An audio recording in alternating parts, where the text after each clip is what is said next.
আসসালামু আলাইকুম। আশা করি সবাই ভালো আছেন। আগামী 7 তারিখ মে মাসের 7 তারিখে ফ্লুইড মেকানিক্স পরীক্ষা। আর ফ্লুইড মেকানিক্স সাবজেক্টটা আমাদের মেকানিক্যাল ইঞ্জিনিয়ারিংয়ের জন্য সবচেয়ে গুরুত্বপূর্ণ একটা সাবজেক্ট। এই মেকানিক্যাল ইঞ্জিনিয়ারিংয়ে যত প্রকার মেশিনের ফ্লুইড জাতীয় কাজ হয়, আমাদের প্রেশার থেকে শুরু করে ল্যান্থোমিটারের সব কিছু আমরা ফ্লুইড মেকানিক্সের মাধ্যমে করি। আচ্ছা, এখন কথা হলো যে ফ্লুইড মেকানিক্সের জন্য আমাদের অধ্যায় আছে টোটাল 15টা। এখন আমাদের হাতে খুব সময় কম। এই কম সময়ে আমরা কিভাবে ভালো করতে পারি? আমাদের 15টা অধ্যায় পড়ার কোনো দরকার নেই। এই 15টা অধ্যায় থেকে কোন কোন অধ্যায়গুলো আমাদের বাদ দিতে হবে, আর কোন কোন অধ্যায়গুলো থেকে আমরা শতভাগ কমন পাবো, সেটা নিয়ে আজকে আলোচনা করব। আচ্ছা, ফ্লুইড মেকানিক্সে আমাদের টোটাল অধ্যায় 15টা। তার মধ্যে ভেরি ভেরি ইম্পর্টেন্ট অধ্যায় হলো রচনামূলকের জন্য। রচনামূলকের জন্য আমাদের দ্বিতীয়, তৃতীয়, চতুর্থ, পঞ্চম, ষষ্ঠ, সপ্তম, তারপরে 8 অধ্যায়, 11, 12, এই কয়েকটা অধ্যায় থেকে আপনারা 80% নাম্বার উঠাতে পারবেন। এই কয়েকটা অধ্যায় থেকে আমরা 80 থেকে 90% নাম্বার উঠানো যায়, কারণ এই কয়েকটা অধ্যায়গুলোই আমাদের সবচেয়ে বেশি ইম্পর্টেন্ট। যে রচনামূলক, এই কয়েকটা অধ্যায় কিন্তু রচনামূলক করতে হবে, অতি সংক্ষিপ্ত সবই কিন্তু এই কয়েকটা অধ্যায় পড়তে হবে। আর রচনামূলক লিখলাম কেন? কারণ এই কয়টা অধ্যায় থেকে রচনামূলক আসবে, এর বাইরে একটা অধ্যায় থেকে রচনামূলক আসবে না। আর এই কয়টা অধ্যায় থেকে রচনামূলক প্লাস সংক্ষিপ্ত, অতি সংক্ষিপ্ত সবই এই কয়টা অধ্যায়ে থাকবে। হ্যাঁ, এই জন্য এই কয়েকটা অধ্যায় যদি আমরা পড়ি, কেউ যদি আমরা ভাবি যে না আমার খুব কম সময়, এর মধ্যে আমি কী করতে পারি, এই কয়েকটা অধ্যায় যদি আপনি পড়েন, এই কয়েকটা অধ্যায়, তাও আপনি ইনশাল্লাহ পরীক্ষাতে 80% নাম্বার উঠাতে পারবেন। কেউ যদি ভাবে যে না আমার A+ দরকার, তাহলে আপনি এক কাজ করতে পারবেন যে এখানে আরও কয়েকটা অধ্যায় আছে, সংক্ষিপ্ত, অতি সংক্ষিপ্ত। এখানে 1, 10, 14, এই 3টা অধ্যায় থেকে অতি সংক্ষিপ্ত পড়লেই হবে, এর বাইরে আর কিছু পড়তে হবে না এই 3টা অধ্যায় থেকে। তাহলে আপনি আরও 20% দেখা যেতেছে আপনি 100% কমন পাবেন। এই যে 12 অধ্যায়, এখানে 9, 13, 15 এই 3টা অধ্যায় আমরা বাদ দিলাম, আপাতত বাদ দিয়ে দিলাম, কারণ আমাদের শর্ট সময়। এই 3টা অধ্যায় যদি বাদ দেন, প্রশ্ন যদি দিয়েও দেয় কারিগরি বোর্ড, এই 3টা অধ্যায় থেকে হয়তো 2 মার্ক 3 মার্কের প্রশ্ন হবে। এই জন্য আমরা এই 2-3 মার্কের জন্য আমরা এই কোশ্চেনগুলো বাদ দিয়ে দিলাম। হ্যাঁ, এই অধ্যায়গুলো বাদ দিয়ে দিলাম। আমরা এই কয়েকটা অধ্যায় ইনশাল্লাহ ফলো করব। আর এখন আমরা আসি এই কয়েকটা অধ্যায়ের মধ্যে মার্ক ডিস্ট্রিবিউশনটা কেমন হতে পারে। এই দেখেন, এই যে 5 অধ্যায় হলো আমাদের মূলত, এই 5 অধ্যায়টা হলো আমাদের মধ্যে বার্নৌলির যে ম্যাথ আছে, ম্যাথের চাইতে বার্নৌলির প্রমাণটা ভেরি ভেরি ইম্পর্টেন্ট। বার্নৌলির যে একটা প্রমাণ আছে বার্নৌলির সূত্রের, আর সে বার্নৌলির সীমাবদ্ধতা, এটা সবচেয়ে ভেরি ভেরি ইম্পর্টেন্ট। এর জন্য আমরা কী করব, এখানে 5 অধ্যায়ের আগে প্রমাণটা শেষ করব, কারণ 5 অধ্যায় থেকে প্রমাণটাই বেশি ইম্পর্টেন্ট ম্যাথের চাইতে। আচ্ছা, তারপর এখানে হলো আমাদের যে তৃতীয় অধ্যায় হয়েছে মূলত আমাদের ম্যানোমিটার থেকে একটা অঙ্ক থাকবেই ইনশাল্লাহ, আশা করি। তারপরে এখানে হলো আমাদের 6, 7, এই 6, 7-এর মধ্যে আমাদের এই 6 অধ্যায়টা হলো মূলত আমাদের অরিফিসের, আর 7টা হলো মাউথ পিস। আচ্ছা, এই 6, 7-এর মধ্যে আপনি যদি চান যে 6 নম্বরটা আমরা কী করতে পারি, ফলো করতে পারি, কারণ 6টাই বেশি ভেরি ভেরি ইম্পর্টেন্ট। এই 6টা, এই 2 অধ্যায়ের মধ্যে একটা রচনামূলক আসবে, তার মধ্যে 6টা হচ্ছে বেশি ইম্পর্টেন্ট ডিপ্লোমাদের জন্য।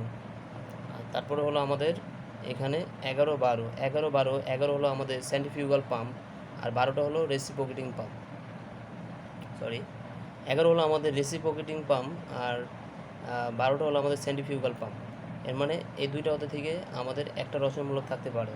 হ্যাঁ, অনেক সময় যেহেতু এটা নতুন অ্যাড করা হয়েছে, এই 2টা অধ্যায় আমাদের ফ্লুইড মেকানিক্স অ্যাড করা হয়েছে, এই জন্য আশা করি 2টা অধ্যায় থেকে এবার কারিগরি বোর্ড 2022 প্রবেদনে প্রশ্ন দিবেন। তাহলে এই 2টা অধ্যায় যদি আমরা ফলো করি, 2টা অধ্যায় থেকে একটা রচনামূলক পাবো। এটা কিন্তু একদম সহজ আছে। এই সূত্রগুলো আগে আলোচনা করা হয়েছে।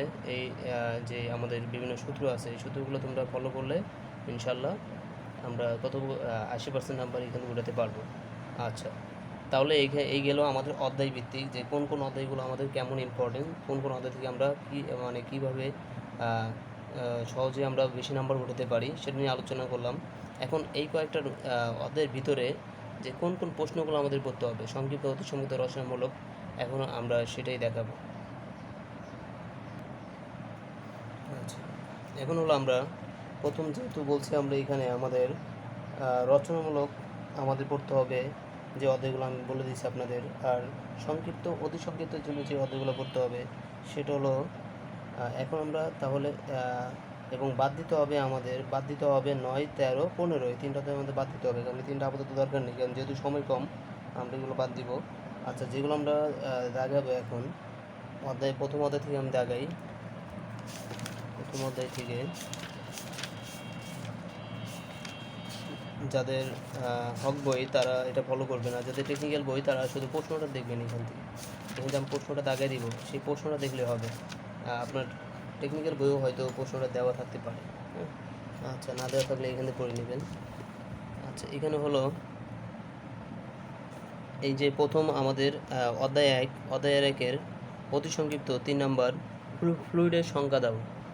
এটা হচ্ছে ভেরি ভেরি ইম্পর্টেন্ট, আমরা এটা দাগাই নিব। ফ্লুইডের সংজ্ঞা দাও।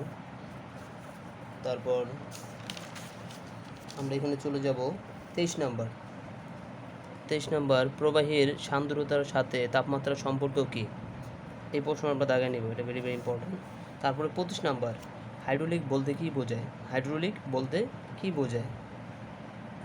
আচ্ছা, 25 নাম্বার অতি সংক্ষিপ্ত জন্য। আচ্ছা, এর মানে হলো আমাদের অধ্যায় 1 অতি সংক্ষিপ্ত 3টা মাত্র। একটা হলো ফ্লুইডের সংজ্ঞা দাও 3 নাম্বার, তারপরে 23 নাম্বার হলো 23 নাম্বার 25 নাম্বার, এই তিনটাই আমরা অতি সংক্ষিপ্ত পড়ব প্রথম অধ্যায় থেকে। তারপর সংক্ষিপ্তর জন্য আমরা পড়ব এই যে 10 নাম্বার প্রশ্নটা। 10 নাম্বার যে ফ্লুইড কত প্রকার ও কী কী, ফ্লুইড কত প্রকার ও কী কী এটা আমরা পড়ব এখান থেকে, এটা জায়গায় নেই। তারপরে তরল, বাষ্প ও গ্যাসের মধ্যে তুলনা করো, এই প্রশ্নটা ভেরি ভেরি ইম্পর্টেন্ট অতি সংক্ষিপ্তের জন্য।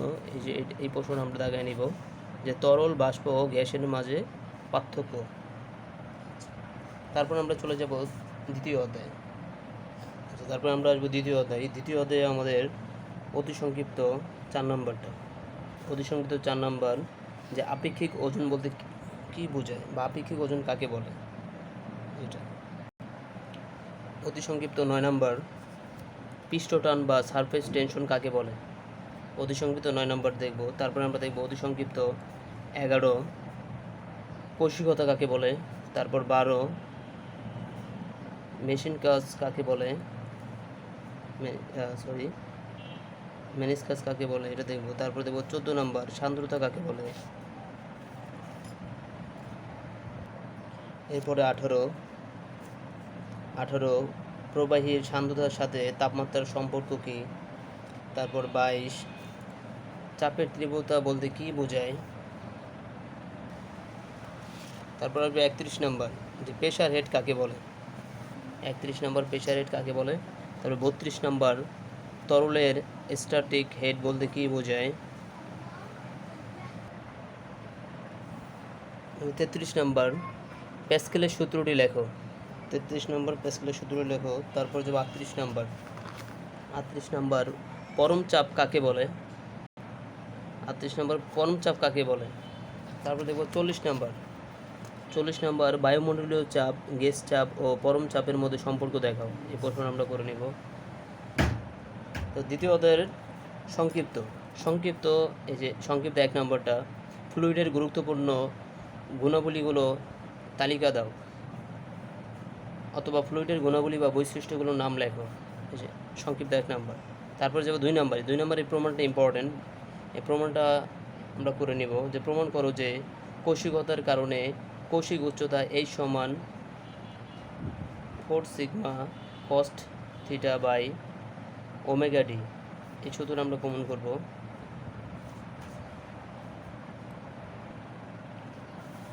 তারপরে এখানে 4 নাম্বার যে দেখাও যে চাপের তীব্রতা পি সমান ওমেগা এইচ এর সমান। তারপরে 5 নাম্বার বায়ুমণ্ডলীয় চাপ, গ্যাস চাপ ও পরম চাপ বলতে কাকে বলে বা পরম চাপ কাকে বলে, যে বায়ুমণ্ডলীয় চাপ, গ্যাস চাপ ও পরম চাপ বলতে কি বোঝায়। তারপর 6 নাম্বার বায়ুমণ্ডলীয় চাপ, গ্যাস চাপ, ভ্যাকুয়াম চাপ এবং পরম চাপের সম্পর্ক লেখচিত্রের সাহায্যে দেখাও। এটা দরকার নেই, লেখচিত্রের সাহায্যে দরকার নেই। এই যে পরটা বায়ুমণ্ডলীয় চাপ, গ্যাস চাপ ও পরম চাপের মধ্যে সম্পর্ক স্থাপন করো, এই প্রশ্নটা আমরা দেখব। তারপর এখানে 9 নাম্বারটা যে চিত্র ও নোটেশন সহ যে চিত্র ও নোটেশন সহ নিমজ্জিত আনুভূমিক তলে মোট চাপ নির্ণয় করো, অথবা দেখাও যে ডুবন্ত আনুভূমিক তলের মোট চাপ পি সমান ওমেগা এ এক্স বার, যেখানে অক্ষরগুলো প্রচলিত অত বহন করে, এই প্রমাণটা আমরা দেখব। তারপর 10 নম্বর দেখাও যে খারাপভাবে নিমজ্জিত কোনো বস্তুর খাড়াতলে মোট চাপ পি সমান একই। এই যে 9 নম্বর 10 নম্বর কিন্তু একই প্রমাণ। একটা হলো এখানে একই প্রমাণ, একটু ভিন্নতা আছে। এখানে ডুবন্ত বস্তু আর এটা হচ্ছে খারাপভাবে যে বস্তুটা থাকবে, একটা হচ্ছে আনুভূমিক আর এটা হচ্ছে ভার্টিক্যাল। এই দুইটা প্রমাণ আমরা দেখে নিব। আর রচনামূলকের জন্য আমি আরেকটা ভিডিও দিব, সেখানে রচনামূলক শুধু অনলি আমরা কি করব, প্রমাণগুলো আর ম্যাথগুলো করতে হবে। হ্যাঁ, এখন আমি সংক্ষিপ্ত অতি সংক্ষিপ্ত দাগে দিতেছি এখান থেকে ইম্পর্টেন্টগুলো। তারপরে আমরা কি করব, আরেকটা ভিডিওর মাধ্যমে আমরা এই ভিডিও যদি সম্ভব হয় তাহলে এখানে দেখাবো, না হলে আরেকটা ভিডিওর মাধ্যমে আমি রচনামূলকগুলো শুধু রচনামূলক আর যে প্রমাণগুলো আছে সেটা নিয়ে আলোচনা করব। আচ্ছা, পরে আমরা যাব তৃতীয় অধ্যায়। আচ্ছা, তৃতীয় অধ্যায়ে আমরা অতি সংক্ষিপ্ত 3 নাম্বারটা ম্যানোমিটার কাকে বলে 3 নাম্বার। তারপরে ডিফারেনশিয়াল ম্যানোমিটার দিয়ে কি পরিমাপ করা হয়। তারপরে আমরা যাব 8 নাম্বার ম্যানোমেট্রিক লিকুইড কাকে বলে। তারপর আসবো 25 নাম্বার পিজোমিটার টিউব দিয়ে কেন নেগেটিভ চাপ মাপা যায় না, এই প্রশ্ন আমরা দেখব যে পিজোমিটার টিউব দিয়ে কেন নেগেটিভ চাপ মাপা যায় না। দেখাবো। এরপর দেখব 29 নাম্বার যে পিজোমিটার টিউব দ্বারা উচ্চ চাপ মাপা যায় না কেন। এর আগে প্রশ্নটা ছিল আমাদের যে পিজোমিটার টিউব দিয়ে কেন নেগেটিভ চাপ মাপা যায় না, আর এখন যেটা হলো 29 নাম্বার যে পিজোমিটার টিউব দ্বারা উচ্চ চাপ মাপা যায় না কেন। তারপর 30 নাম্বার মাইক্রো ম্যানোমিটারের সুবিধাগুলো কি লেখো। তারপর আমরা এখানে দেখব 33 নাম্বার মাইক্রো ম্যানোমিটার কি।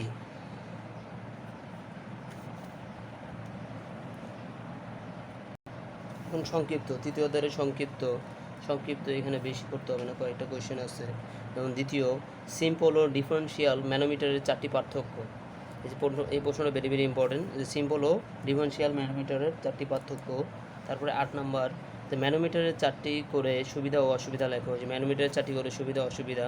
তারপর 9 নাম্বার ম্যানোমিটারের মধ্যে ভারী পদার্থ হিসেবে পারদ কেন ব্যবহার করা হয়, বা পারদ ব্যবহার করা হয় কেন।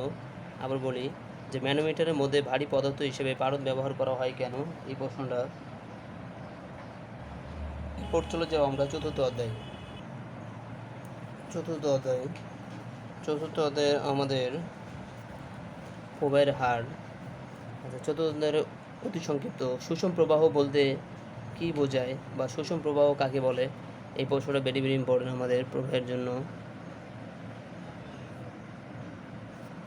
আমরা দেখাবো। তারপরে 11 নাম্বার যে সুষম প্রবাহ কাকে বলে। আচ্ছা, একই কোয়েশ্চেন, 11 আর একই প্রশ্ন, এর জন্য একটা বললেই হবে। তো 20 নাম্বার অতি সংক্ষিপ্ত 20 নাম্বার আমাদের টার্বুলেন্ট প্রবাহের সংজ্ঞা দাও, এটা পড়ে নেব। তারপর 28 নাম্বার যে ঘূর্ণায়মান প্রবাহ কাকে বলে। 28 নাম্বার ঘূর্ণায়মান প্রবাহ কাকে বলে। তারপরে যাব 39 নাম্বার যে ধারাবাহিকতার সমীকরণ বা অবিরাম প্রবাহের সমীকরণ লেখো।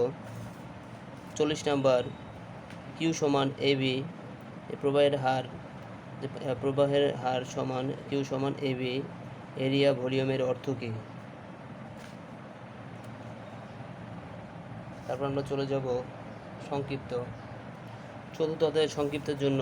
আমরা এই সমীকরণটা ভেরি ইম্পর্টেন্ট, যে কিউ সমান এবি সমান সি, সমীকরণটির তাৎপর্য ব্যাখ্যা করো। এটা সংক্ষিপ্ত আসতে পারে, এই জন্য এই সংক্ষিপ্তটা আমরা পড়ে নেব সবাই। তারপর চলে যাব আমরা পঞ্চম পঞ্চম অধ্যায়টা কিন্তু আমাদের ভেরি ভেরি ইম্পর্টেন্ট। পঞ্চম অধ্যায় হলো আমাদের পঞ্চম অধ্যায়ের আমরা অতি সংক্ষিপ্ত 2 নম্বরটা দেখব, প্রেশার হেড কাকে বলে। তারপর 6 নম্বর ভেলোসিটি হেড কাকে বলে। তারপর 9 নম্বর যে ডেটাম লাইন কাকে বলে। তারপর হচ্ছে 11 নম্বর মোট হেড কাকে বলে। তারপর 14 নম্বর প্রবাহীর মোট শক্তি কাকে বলে। তারপর দেখাবো 15 নম্বর যে বার্নৌলির সূত্র বা তত্ত্বটি লেখো। তারপর 18 নম্বর যে ভ্যানচুরি মিটারের কাজ কি। তারপর 23 নম্বর যে পিটর টিউবের ব্যবহার লেখো। 25 নম্বর ভ্যানচুরি হেড কাকে বলে। 29 নম্বর ভ্যানচুরি ভ্যাকুয়াম কাকে বলে।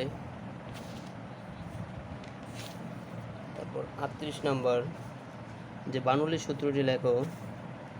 তারপর 41 নম্বর ভ্যানচুরি মিটারের কয়টি অংশ কি কি। তারপর আমরা চলে আসবো সংক্ষিপ্ত 1 নম্বর ভেরি ভেরি ইম্পর্টেন্ট, দেখাও যে ভেলোসিটি হেড এই সমান v²/2g। তারপর যাবো আমরা যে ভেরি ভেরি ইম্পর্টেন্ট যে বার্নৌলির সূত্রের সীমাবদ্ধতাগুলো লেখো। এটা very very important, very very important. তারপর চলে যাবো আমরা 6 একটি ভ্যানচুরি মিটারের চিত্র অঙ্কন করে বিভিন্ন অংশ দেখাও। তারপর 10 নম্বর ভেরি ভেরি ইম্পর্টেন্ট।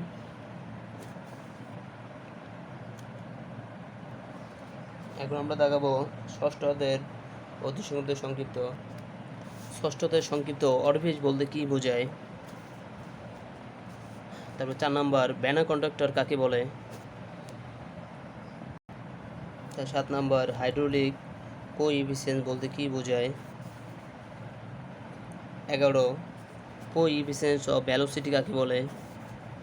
তারপর 13 কোএফিসিয়েন্টস অফ ডিসচার্জ কাকে বলে।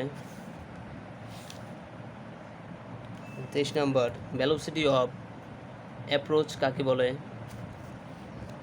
4টি হাইড্রোলিক সহগের নাম লেখো।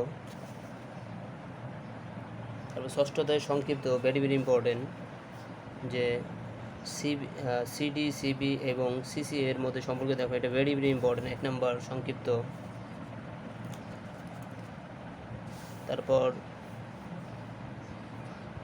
সংক্ষিপ্ত 2 অথবা এটা ইম্পর্টেন্ট যে প্রমাণ করো সিবি সমান x/√4hy 4yh, এটা প্রমাণ করতে হবে। এটা ভেরি ভেরি ইম্পর্টেন্ট। তারপরে চলে যাবো আমরা 7 অধ্যায় মাউথপিস। 7 অধ্যায় অতি সংক্ষিপ্ত মাউথপিস বলতে কি বোঝায় এটা আমরা দেখাবো। তারপর মাউথপিস কি কাজে ব্যবহৃত হয়।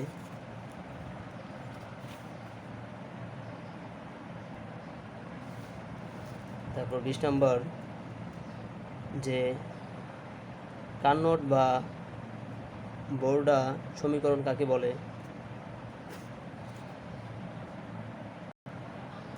21 নম্বর হাইড্রোলিক মিন ডেপথ বা হাইড্রোলিক রেডিয়াস কাকে বলে।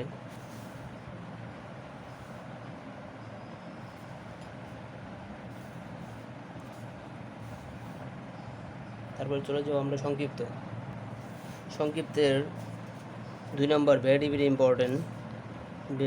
ইম্পর্টেন্ট যে হেড লসের কারণগুলো সূত্রসহ লেখো। এটা সংক্ষিপ্তের জন্য ভেরি ভেরি ইম্পর্টেন্ট। তারপর চলে যাবো আমরা 3 নম্বর যে অরিফিস এবং মাউথপিসের মধ্যে পার্থক্য লেখো। এটা ভেরি ভেরি ইম্পর্টেন্ট যে অরিফিস এবং মাউথপিসের মধ্যে 3টি পার্থক্য লেখো অথবা 4টি পার্থক্য লেখো। অনেক সময় আসতে পারে 5টি পার্থক্য লেখো। আমরা পড়বো 5টি করে পার্থক্য শিখবো, যে কটা চাবে আমরা দিতে পারবো। এর জন্য অরিফিস এবং মাউথপিসের মধ্যে 3টি বা 4টি 5টি করে পার্থক্য শিখবো। আচ্ছা, এখন 7 ঘর্ষণজনিত বাধা কী কী বিষয়ের উপর নির্ভর করে। 7 নম্বর চলে যাব 8 নম্বর যে হাইড্রোলিক ঢাল রেখা এবং মোট এনার্জির রেখার মধ্যে পার্থক্য। এরপর চলবে আমরা 8 অধ্যায় অতি সংক্ষিপ্ত যে ভেলোসিটি কাকে বলে। 1 নম্বর তারপর 9 নাম্বার, রিনল্ট নাম্বার কাকে বলে?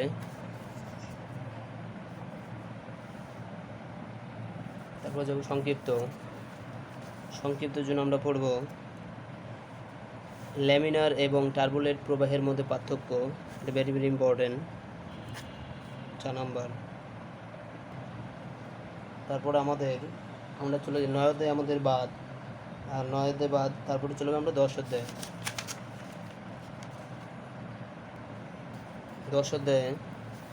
10 অধ্যায়ে ওয়াটার টারবাইন বলতে কী বোঝো? অতি সংক্ষিপ্ত 2 নাম্বার। তারপর আমরা দেখাবো 3 নাম্বার যে ওয়াটার টারবাইন কী কাজে ব্যবহার করা হয়। তারপর 33 নাম্বার যে টারবাইনের আপেক্ষিক দ্রুতি বলতে কী বোঝায়। তারপরে 46 নাম্বার ডিফ্লেক্টরের কাজ কি।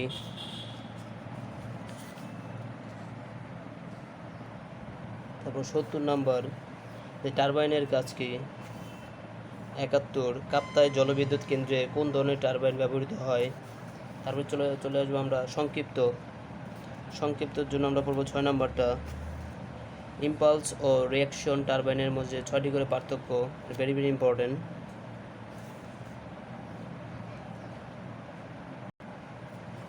আমরা 5 নাম্বার দেখবো যে চিত্রসহ প্লেন টারবাইন, দরকার নেই, টারবাইনের জন্য এগুলো করলে হবে। এরপর চলে যাবো আমরা 11 অধ্যায়, পাম্প বলতে কী বোঝায়। 11 অধ্যায়ের অতি সংক্ষিপ্ত 1 নাম্বারটা, পাম্প বলতে কী বোঝায়। তারপর দেখবো আমরা 4 নাম্বার হাত টিউবওয়েলের পাম্পের কী প্রকার, যে হাত টিউবওয়েলের যে পাম্প সেটা কী প্রকার। 4 নাম্বার। তারপর আমরা অতি সংক্ষিপ্ত 13 নাম্বার দেখবো যে ডাবল অ্যাক্টিং রেসিপ্রোকেটিং পাম্প